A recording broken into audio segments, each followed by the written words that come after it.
The laugh echoed across the entire floor. Not a polite chuckle. Not a suppressed smile. A full, booming laugh that made the interns look up from their desks and my face burn with humiliation. A raise. Mr. Dalton nearly spilled his coffee, wiping tears from his eyes. Anna, that's adorable. You actually think that's justified? I sat frozen in his office, my folder of performance metrics trembling in my hands. 34 years old. 8 years at this company.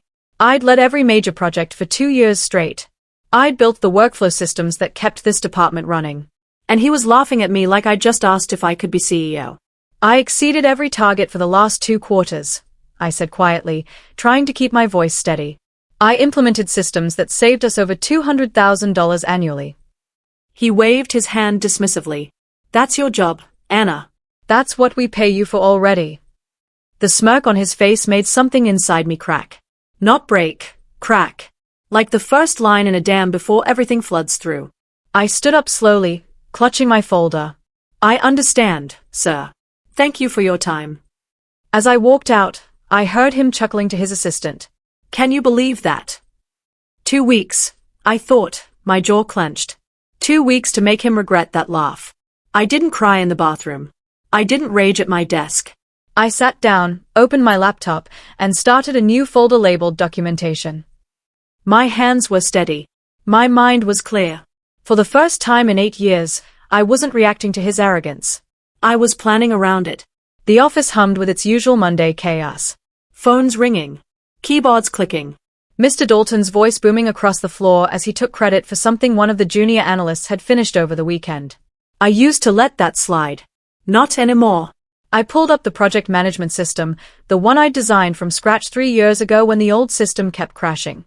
Every task, every approval, every workflow automation, all of it ran through protocols I'd built. And Mr. Dalton had no idea how any of it actually worked. I opened the access logs. Every signature, every override, every shortcut he'd taken to make himself look efficient.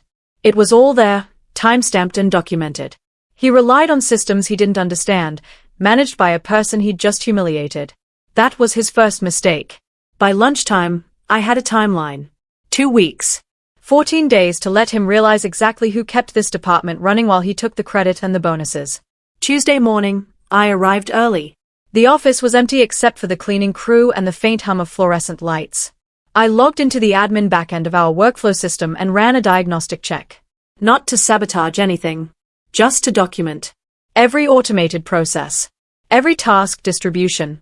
Every efficiency shortcut that made Mr. Dalton look like a competent manager. I took screenshots. Saved logs. Exported data. Not for revenge. For evidence. By the time my coworkers started trickling in at 8:30, I had a 4-page document detailing every system improvement I'd implemented without credit, every error I'd quietly fixed, every process breakdown I'd prevented. The file was labeled Performance Justification, Confidential. Mr. Dalton strolled in at 9:15, coffee in hand, laughing at something on his phone. He didn't glance in my direction. Why would he? I was just Anna. The quiet one. The reliable one. The one who didn't make waves. Except waves were coming. And he had no idea the storm was building in spreadsheets and access logs. My colleague, Mark, stopped by my desk. You okay? You've been really quiet since yesterday. I smiled. I'm fine. Just working on something important. Project related.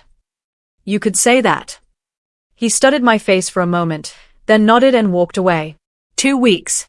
The countdown had begun. Wednesday afternoon, I started phase 2. I sent an email to the entire project team, copying Mr. Dalton, requesting routine workflow audits to optimize current processes. Professional. Necessary. Completely justified. Within an hour, 3 people responded asking for clarification. I replied with detailed questions about task assignments, approval chains, and system dependencies. Questions only I could answer because I'd built the systems. Mr. Dalton forwarded my email to me with a single line. Is this really necessary? I responded, yes, sir. Standard quarterly review. I'll handle the administrative work. He replied, fine. Don't waste time on it. Don't waste time. On the systems that made him look competent. I smiled and added his response to my documentation folder. By Thursday, I had responses from the entire team. Most didn't understand how the workflow systems actually functioned. They just knew tasks appeared, deadlines were tracked, and approvals happened automatically. Magic, as far as they were concerned. Except it wasn't magic. It was me. Working late nights. Debugging errors. Updating protocols.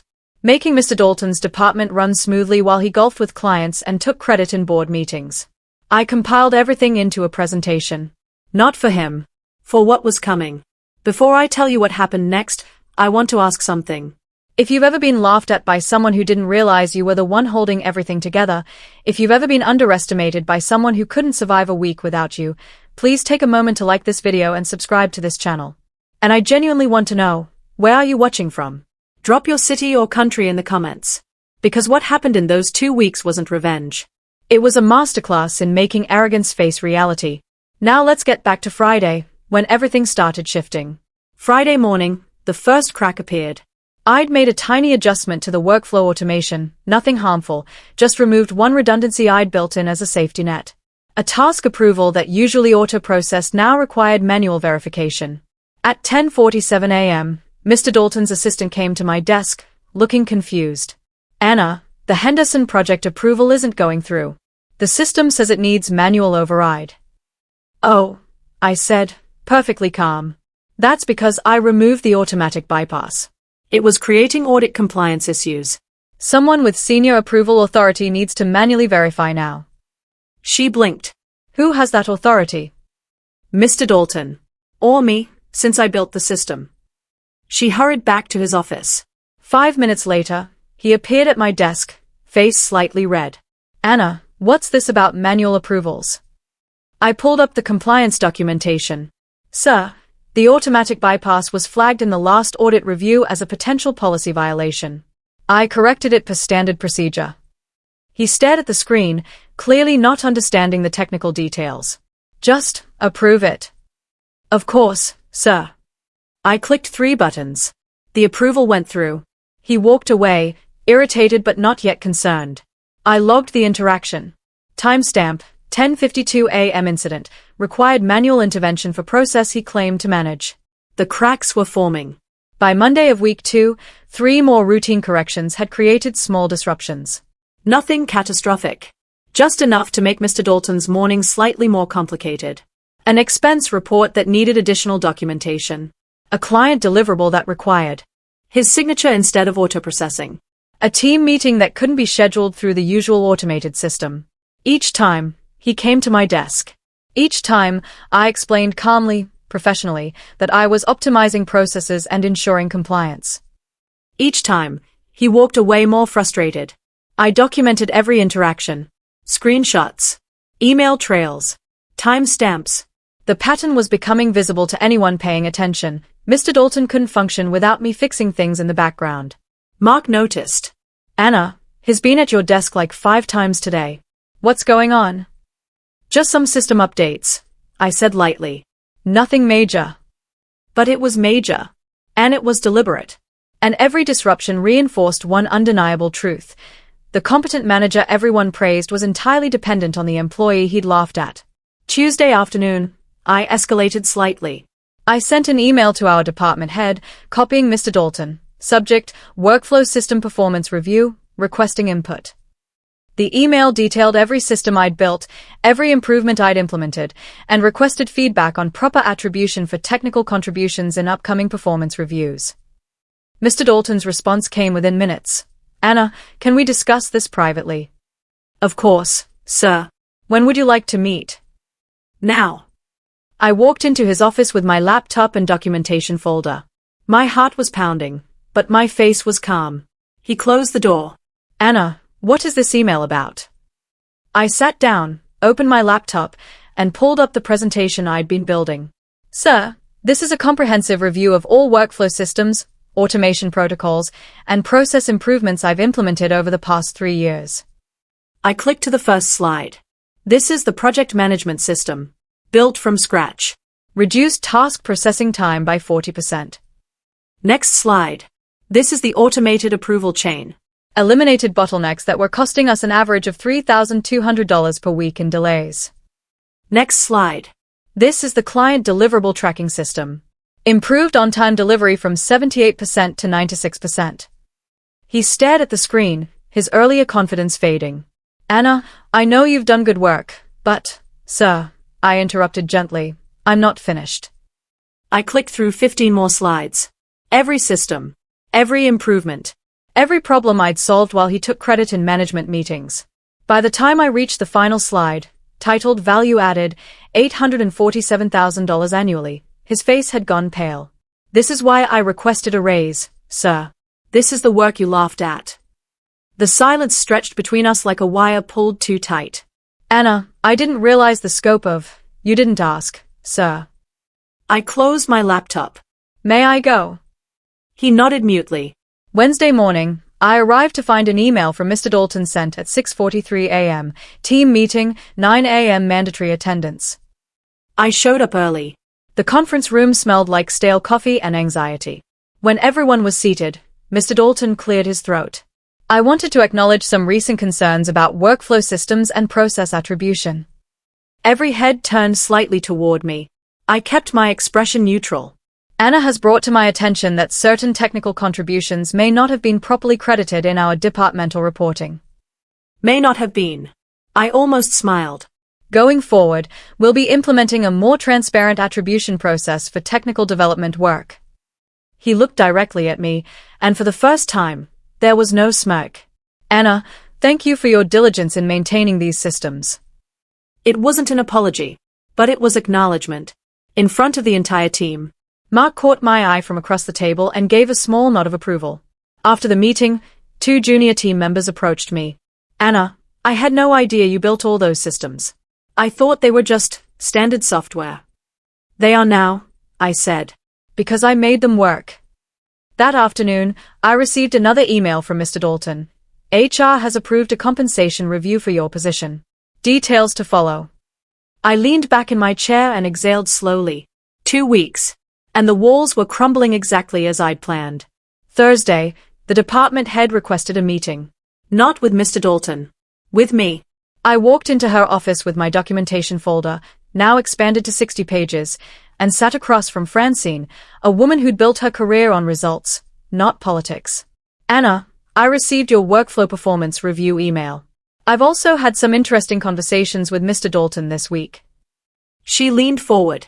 Tell me, in your own words, what you've built here. For the next 30 minutes, I walked through everything. Not with emotion. Not with complaint. Just facts. Systems built.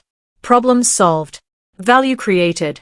Francine took notes, asked technical questions, and occasionally looked up with an expression that suggested she was recalculating everything she thought she knew about our department's success. Why didn't you bring this to my attention sooner? She asked. I trusted that my work would speak for itself. I was wrong. She studied me for a long moment. Mr. Dalton has been taking credit for your technical work in our leadership meetings. Yes, I have documentation if you need it. I believe you. She closed her notepad.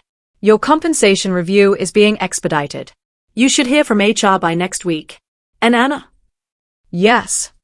If you ever feel undervalued again, you come directly to me. Understood. Understood. I walked out of that office with my head higher than it had been in 8 years. The quiet employee who didn't make waves had just created a tsunami. Friday morning, Mr. Dalton was different. Subdued. Almost careful in how he spoke to me. Anna, good morning. Not dismissive. Not commanding. Almost respectful. Morning, sir. I wanted to apologize for my response to your raise request. It was inappropriate.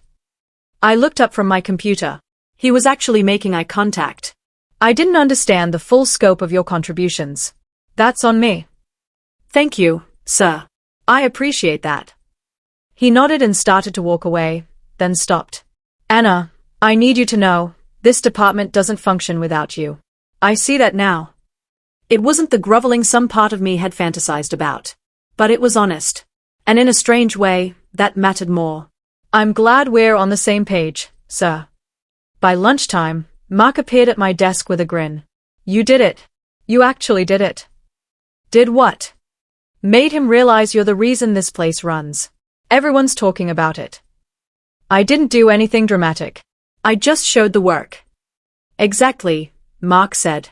That's what made it brilliant. You didn't sabotage him. You just stopped being invisible. That afternoon, HR called. Anna, your compensation review has been completed.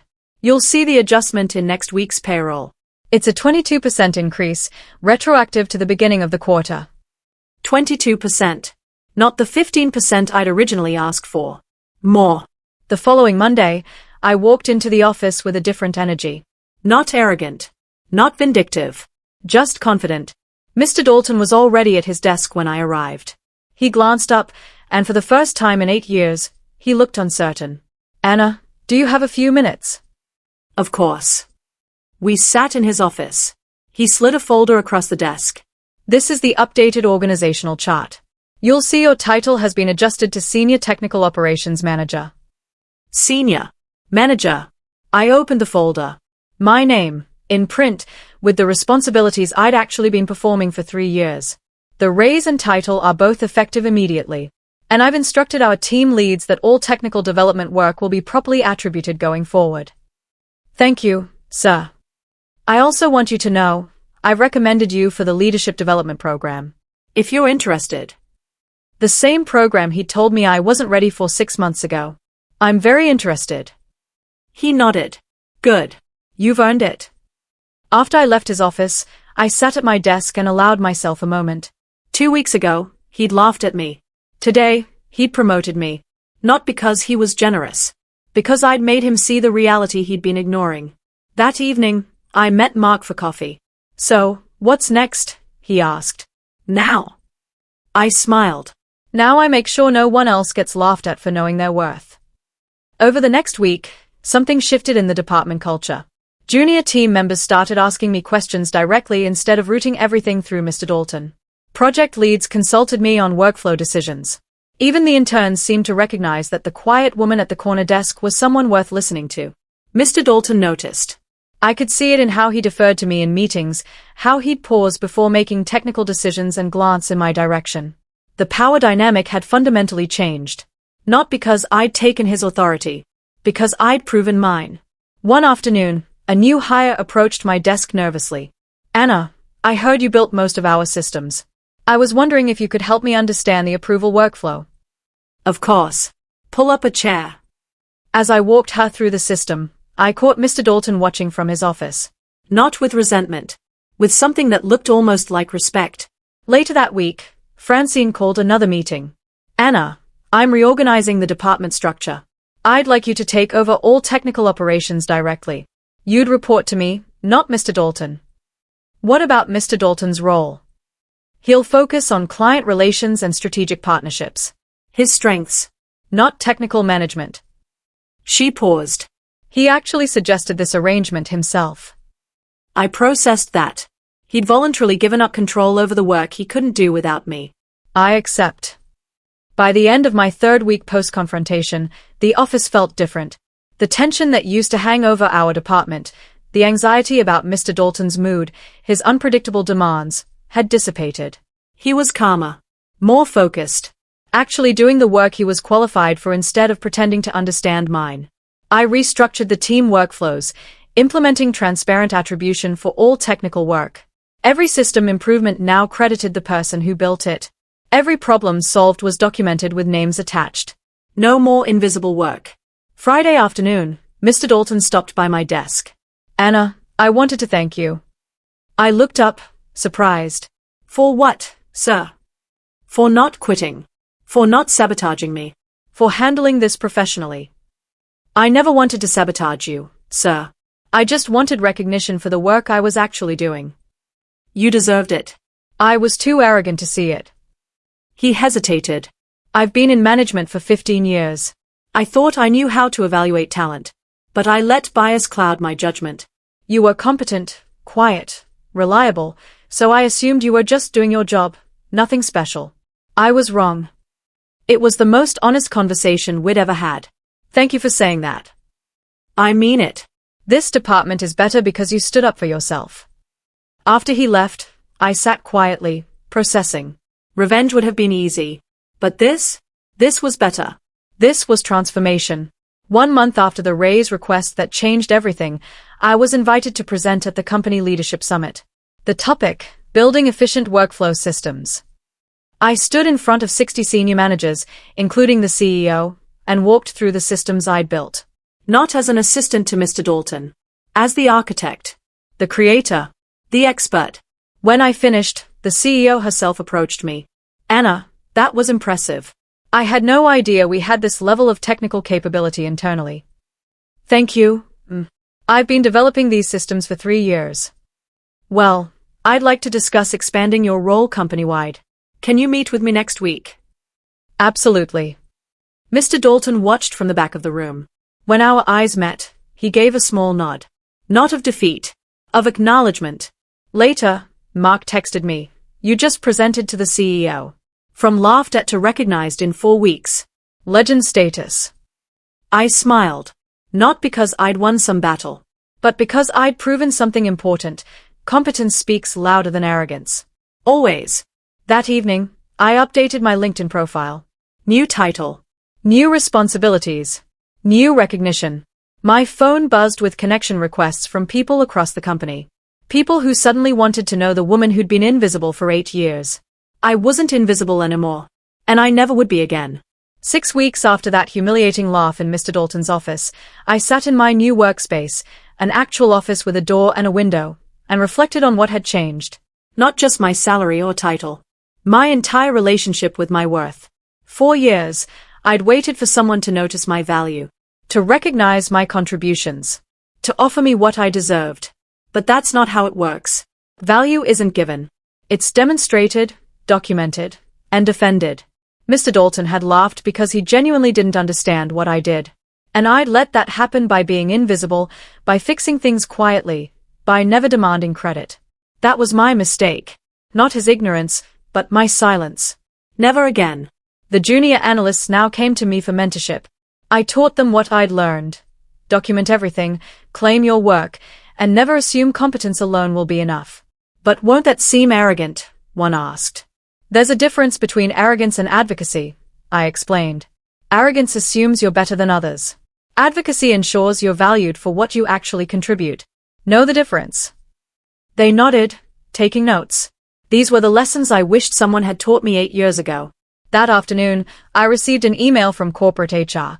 Congratulations on your selection for the Senior Leadership Development Program. The same program Mr. Dalton said I wasn't ready for. I was ready. I always had been. I just needed to prove it to the only person who mattered, myself. 2 months after the raise request, I was managing a team of 12. Mr. Dalton and I had settled into a new dynamic, colleagues with clear boundaries and mutual respect. He handled client strategy. I handled technical operations. We met weekly to coordinate, and our meetings were productive, professional, even cordial. One afternoon, he asked me something unexpected. Anna, if you could give me advice, knowing what you know now about how I managed before, what would you say? I considered carefully. Stop assuming quiet competence means satisfied employees. The people who complain the least are often the ones carrying the most weight. Check in. Ask questions. And for God's sake, never laugh at someone asking for what they've earned. He absorbed that. Fair. And sir? Yes. Thank you for being willing to change. Not every manager would. I didn't have much choice. You made the alternative pretty uncomfortable. I smiled. That was the point. Our working relationship had transformed from toxic to functional. Not friendly, exactly, but respectful. And in a corporate environment, respect was more valuable than friendship anyway. That week, I implemented a new team recognition system. Every Friday, we highlighted one person's contribution publicly.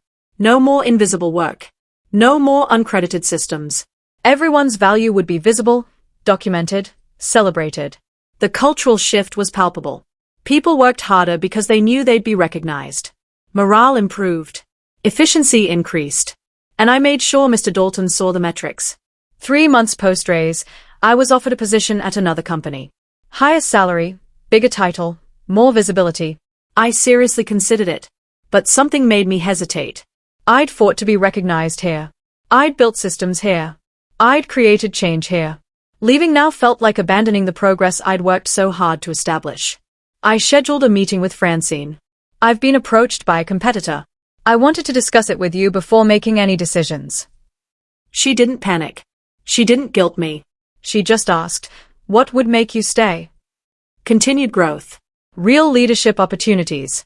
An assurance that the cultural changes we've made won't disappear if I'm not here to maintain them.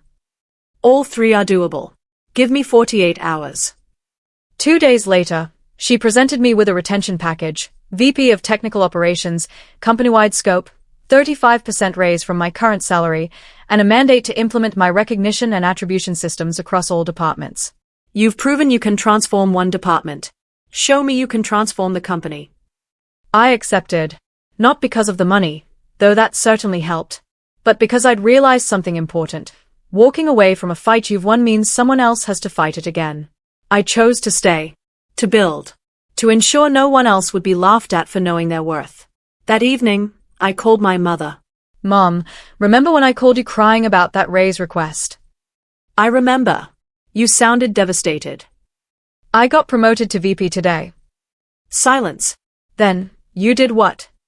6 months after Mr. Dalton laughed at my raise request, I stood in the executive boardroom presenting the company-wide implementation plan for transparent attribution systems. The CEO, CFO, and 5 VPs listened as I explained how invisible work undermines retention, how lack of recognition creates resentment, and how documentation and attribution improve both morale and efficiency. In the 6 months since implementing this in our department, we've seen turnover drop by 40%, productivity increase by 28%, and employee satisfaction scores rise by 36 points. The CFO leaned forward. And the cost to implement company-wide? Minimal. The systems are already built. We just need to train managers and establish protocols. Timeline: 90 days for full rollout. The CEO nodded. Approved. Make it happen. As I left that boardroom, I passed Mr. Dalton in the hallway. Congratulations, Anna. You've come a long way. We both have, sir.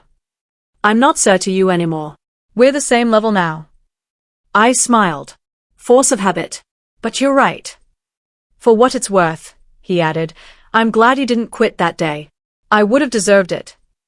Probably. But then I wouldn't have learned what I'm capable of. I kept walking, my heels clicking confidently on the polished floor. The same floor I'd walked 8 years ago as a junior analyst, invisible and undervalued. Not anymore. Never again. 1 year after the raise request that changed everything, I was invited to speak at a Women in Tech conference. The topic, From Invisible to Invaluable, Advocating for Your Worth. I stood in front of 300 women and told my story. Not with bitterness. Not with anger. Just honesty. I spent 8 years being excellent and hoping someone would notice. They didn't.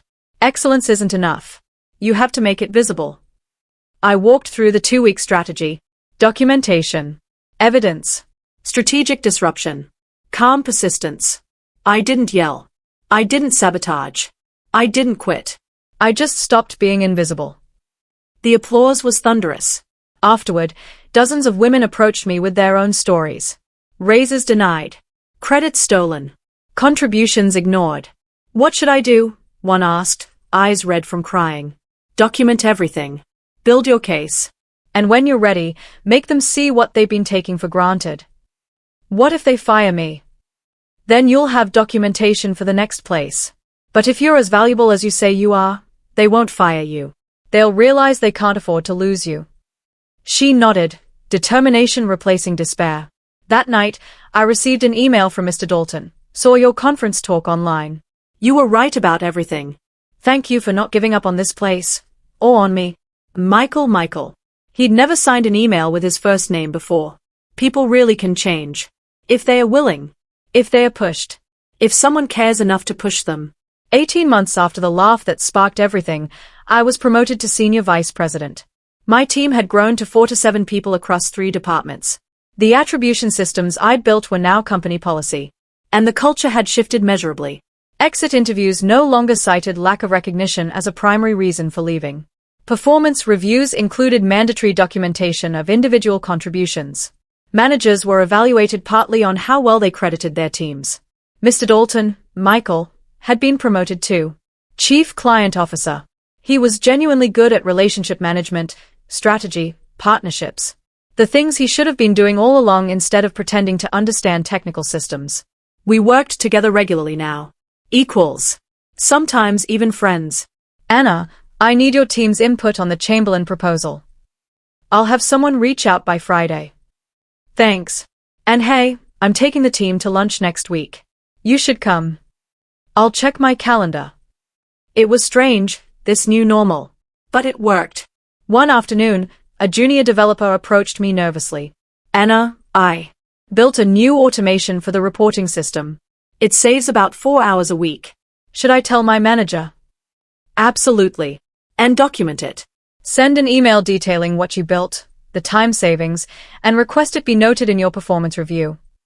Won't that seem pushy? I smiled. No. It'll seem competent. Never apologize for claiming your work. She nodded and walked away with new confidence. That moment, that's why I stayed. That's why the fight mattered. 2 years after asking for a raise I'd earned and being laughed at for it, I was named one of the company's top 10 emerging leaders. The announcement included a profile. Anna transformed technical operations from siloed, uncredited work into a model of transparent attribution and efficiency. Her systems are now company-wide standard, and her leadership style emphasizes documentation, recognition, and empowerment. The awards ceremony was held in the main auditorium. 500 employees attended. When my name was called, the applause was genuine. Not polite corporate clapping. Real appreciation. As I accepted the award, I looked into the audience and saw Mr. Dalton, Michael, standing, applauding, smiling. No smirk. No condescension. Just genuine pride in what I'd accomplished. In my acceptance speech, I said something I'd been thinking about for months. 2 years ago, I asked for recognition I'd earned. I was told I was being unrealistic. I was laughed at. The room went very quiet. I could have quit. I could have retaliated. Instead, I chose to prove my value so undeniably that it couldn't be ignored. This award isn't about me.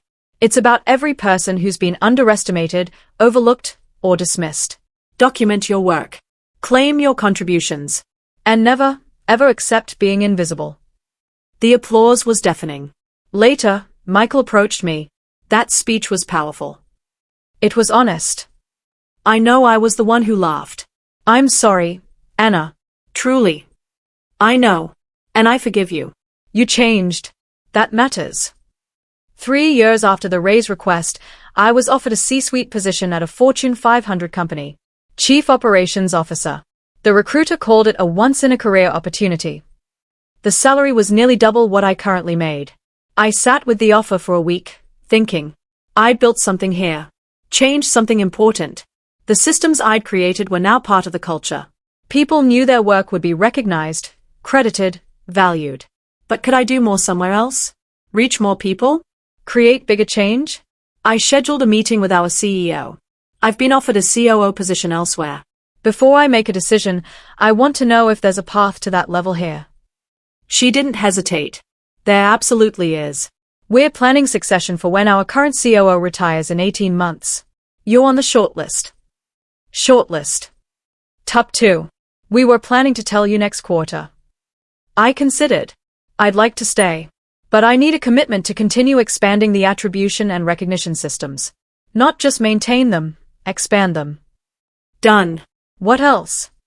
Mentorship funding for women in technical roles. And a formalized advancement path for individual contributors who don't want traditional management roles but deserve senior compensation. She extended her hand. You have my commitment. Don't leave us, Anna. I shook her hand. I'll stay. That night, I declined the Fortune 500 offer. Not because I couldn't succeed there, but because the work here wasn't finished. 4 years after being laughed at for requesting a raise I'd earned, I became Chief Operations Officer. The press release went out company-wide. Anna promoted to COO, becoming the youngest executive officer in company history. My first initiative, mandatory unconscious bias training for all managers. My second, transparent salary bands for every position. My third, a company-wide attribution system for all technical and creative work. No more invisible labor. No more stolen credit.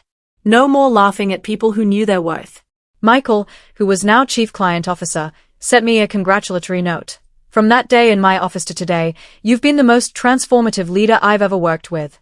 I'm honored to be your colleague. I framed it. Not because I needed his validation anymore, but because it represented something important. People can grow, systems can change, and fighting for recognition isn't selfish. It's necessary. The junior developer I'd mentored 3 years ago was now a team lead. She stopped by my office on my first day as COO. Anna, I just want to thank you. I've been promoted twice in 3 years because my work was documented and credited. That never would have happened before you changed things. You did the work. I just made sure it was visible. Exactly. And that matters. That evening, I looked at the organizational chart. My name at the top of operations. A woman who'd been told she was adorable for asking for a raise now controlled a $200 million annual budget. Competence 1. Patience 1. Documentation 1. And I would make sure it kept winning for everyone who came after me. 5 years after Mr. Dalton's laugh echoed through his office, I sat in the executive boardroom as an equal decision-maker. The company had grown 30%. Retention was at an all-time high. Our culture of recognition was featured in business journals as a model for other companies. And I'd ensured that the systems I built couldn't be dismantled by one bad manager or one culture shift. They were embedded in policy, in training, in performance metrics. But the most meaningful change wasn't structural. It was personal. Employees felt safe advocating for themselves. Junior staff documented their work without fear. Managers credited their teams publicly. The culture of invisible labor had been replaced with a culture of visible value. One afternoon, I received an email from a woman I'd never met. Anna, I heard you speak at a conference 3 years ago. Your advice about documentation and advocacy saved my career. I got the promotion I deserved, and I'm now mentoring other women to do the same. Thank you for showing us that we don't have to choose between being excellent and being valued. I read that email 3 times. That's why the fight mattered. Not for the title or the salary or the recognition. For the cultural shift. For the women who would never be laughed at because someone before them had refused to accept being diminished. That evening, I updated my LinkedIn. Chief Operations Officer. Building systems where competence is recognized, contributions are credited, and no one has to fight to be seen. 6 years after asking for a raise I'd earned and being laughed at for it, I stood in the same office where it all began. Not Mr. Dalton's office. My old cubicle. The company had renovated, but I'd asked them to keep the space as a reminder. A plaque hung on the wall now. Anna's desk, where quiet competence became loud change. I ran my fingers across the nameplate. 34 years old, humiliated and dismissed, I'd sat here and made a choice. Not to rage. Not to quit. But to methodically, patiently, undeniably prove my worth. 2 weeks. That's all it took to crack the dam. But 6 years to build the new system. To change the culture. To ensure no one else would be laughed at for knowing what they deserved. Michael stopped by, now a close colleague and friend. Still visiting the old desk. It reminds me where I started. You've come a long way. We both have. He smiled. True. I'm a better leader because you refused to let me stay ignorant. And I'm a better advocate because you eventually listened. We stood in comfortable silence for a moment. Then he asked, any regrets? I thought about that day. The laugh. The humiliation. The burning anger that I'd channeled into documentation instead of destruction. No regrets. That laugh was the best thing that ever happened to my career. It woke me up. I walked out of that space, closing the door behind me, and returned to my corner office with a view of the city skyline. The quiet employee who'd been invisible for 8 years was now one of the most visible leaders in the company. Not because I'd changed who I was, but because I'd refused to stay invisible. Competence plus documentation plus courage equals recognition. That's the formula. And I'd make sure everyone knew it.